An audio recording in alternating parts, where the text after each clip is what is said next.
here. Welcome to Sew Learn Create. I'm glad you joined us today, and if you haven't done so, please click that subscribe button and the bell notification.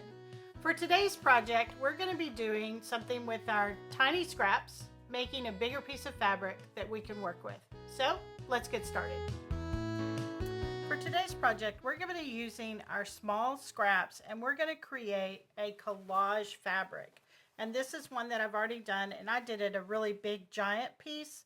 I haven't stitched it yet, but I've glued it all down, and we're going to make a smaller one. But I want to talk about when you create your collage fabric, you want to kind of start with a color theme or that type of thing in mind. So what I like to do is I like to take my scraps, kind of dig through them, and I kind of try to find a focal fabric, or I do one that's just a single color.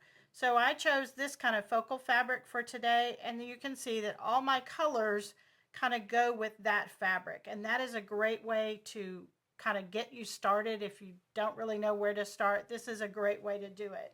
On this piece, I used all 1930s reproductions fabrics, and this was left over from several quilt projects, so you can do that too. You can start with a line of fabric that you've used in a project. Those colors all go together, so you can create another piece of fabric to use. So you're going to need your fabric scraps. You're going to need some regular glue sticks, and I'm using washable Elmer's glue, and this is just to kind of hold the fabric in place until we stitch it, or you can use just regular, any kind of glue stick will work. You're going to need a base fabric, and I'm using just a small piece of muslin, but you can use any kind of lightweight base fabric. The other thing you're going to need is we are going to stitch this down, and so this is a great way to use up those ends of the spools of thread that you don't want to waste, but they're not really big enough to put on your machine for a whole project. This is a great way to use up the ends of those spools of thread. So how you start is you take your scraps, and I'm going to kind of move these out of the way here, and I'm going to keep them kind of in color groups because that's kind of how I like to create. And I'm going to put a piece of paper down, notebook paper. This is just a scrap piece of paper, and I'm going to put my base fabric on top of that. That way, if I want to glue kind of out to the edges, I'm not getting it on my mat here. So I'm going to start, and I like to start in the center and work out. And you're going to need also just a pair of scissors to cut your fabric down. You may need to cut some of them into smaller pieces.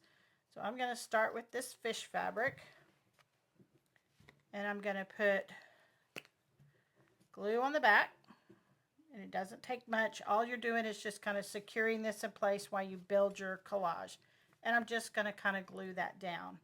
And then from there, I'm just going to start adding pieces of fabric all the way around it. And I try to kind of like, if that's a print, I try to kind of come back with maybe a solid piece next to it, but this is all personal preference, and you can kind of create it how you want to. And I am going to overlap that edge. Now this will be raw edge collage, so eventually all your edges will not be covered, but I'm going to kind of cover that one up, and I'm going to come in with a little piece of this pink. And the other nice thing is you can see, like in my center, my beginning point was not a rectangle or a square. It was kind of an odd shape, and it's great for working with all those odd shaped pieces of fabric also. And we're going to put a little piece of green. And again, I'm just putting a small amount of glue on the back, and then I'm just putting that fabric on top of each other.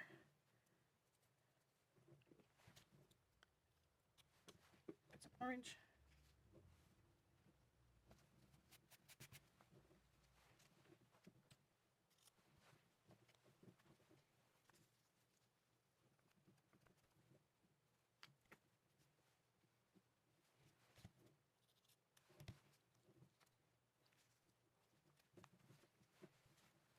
Here's another kind of odd shaped piece, and it also has the pinked edge. That's kind of a fun look in this type of creation.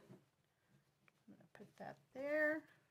And I do have like a little tiny hole here that I didn't cover. So I'm going to want to make sure that I put a piece over that. And that's a lot of times a great place for these little points of like triangle pieces. I'm going to put that there. That's green.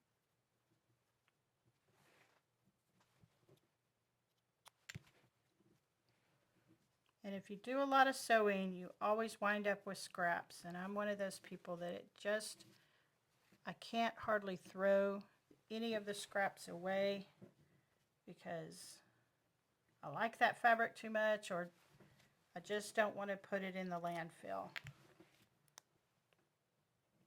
And when you have a piece that has like a little point, you want to make sure that you get that point glued down, because when you stitch it, those points will have a tendency to flip up on you when you're stitching, which is not the end of the world because this is kind of a fun project, but you do kind of want to try to glue them down as best as possible.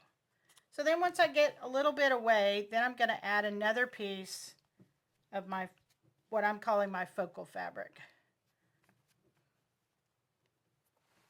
And as you saw from my scraps, I do have several different color variations because I like that look. But again, this is however you want to do it. There's really no rules that you have to do. It's whatever works for you.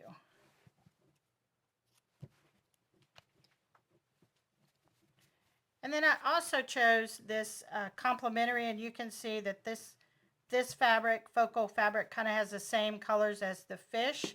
So I'm going to use that as kind of an alternate focal fabric that kind of draws all my colors together. So I'm going to kind of add that on this side and then continue building from there. I'm going to finish building my whole piece of fabric, and then I'll come back and show you the next step.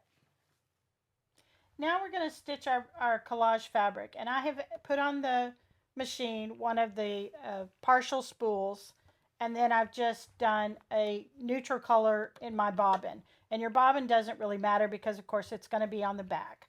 So I'm going to start here at a corner, and I'm going to kind of go diagonal from one corner off to the other edge. And I'm doing just a straight stitch right now.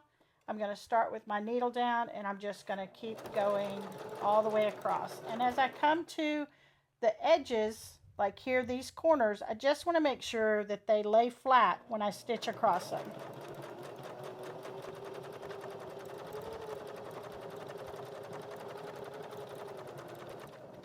Then when I get to this other edge, I'm not going to go all the way off. I'm going to leave my needle down.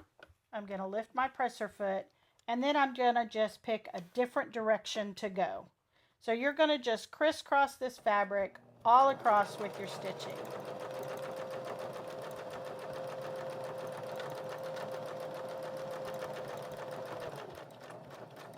Again, when I get to the other edge, leave my needle down and just turn and keep going.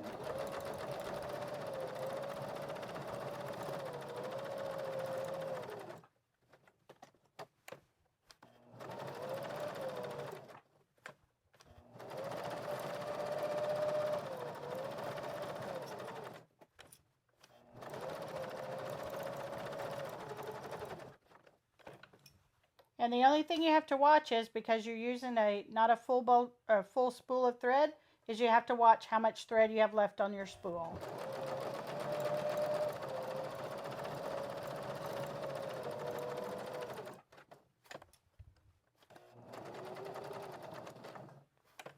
And I'm going to adjust there because I don't want my stitching lines too terribly close together.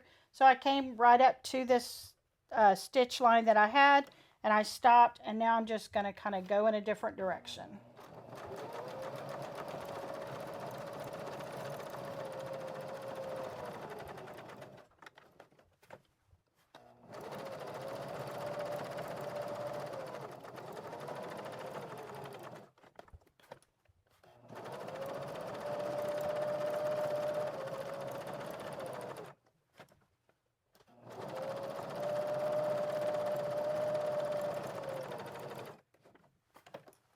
And I've been doing basically just straight lines. Now I'm going to just add a little bit of wave, and I'll show you how to do that.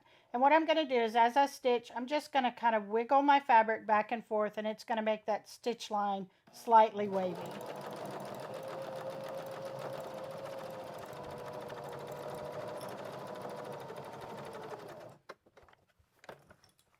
And I know it's hard to see, but that stitch line just kind of waves through that collage. So I'm just going to keep going until I have this all covered.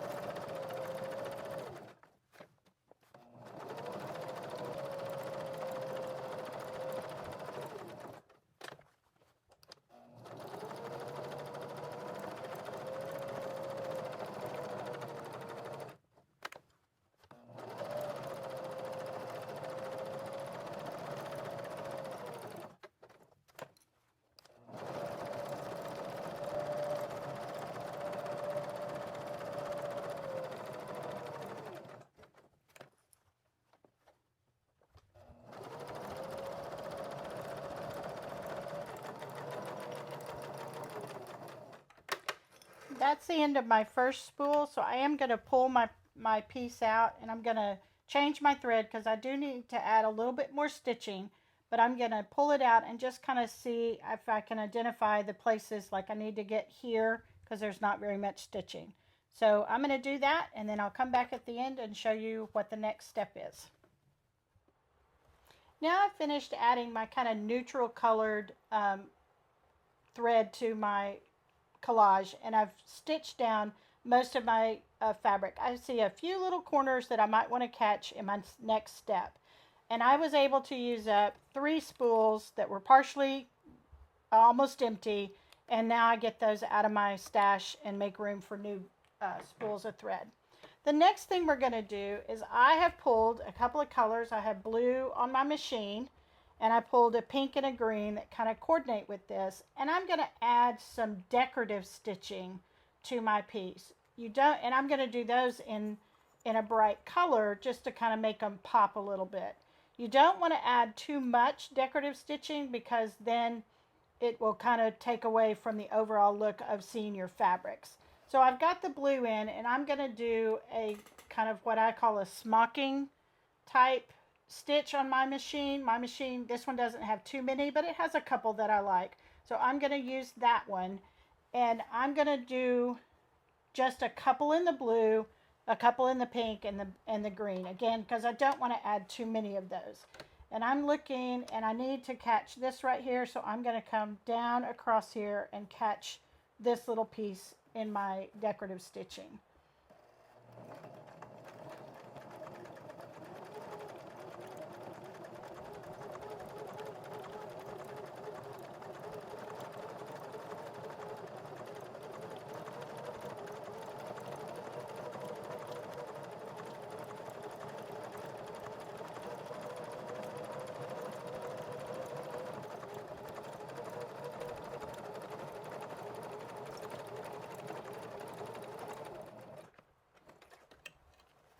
And so there's my decorative line. And as you can see, it really pops out from the other stitching. So I'm going to add one more in the blue, a couple in the pink and the green, and I'll come back and show you the finished product. One thing I'm going to tell you is this colored stitching that I'm doing, I am doing with old thread. And so you can tell if thread is old by if you put it between your fingers and you pull, it will snap. And that thread is old, and you would never want to use that on a project that's going to get a lot of wear and tear.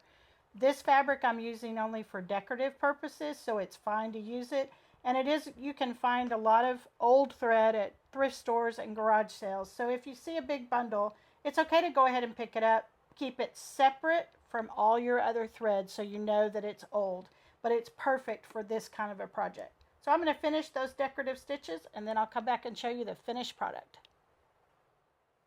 Now our collage fabric is finished. And as you can see, I added a couple of the blue, 2 of the green, and 2 of the pink decorative stitching. And I only used one stitching type. I did not change to different ones. That was just a personal preference.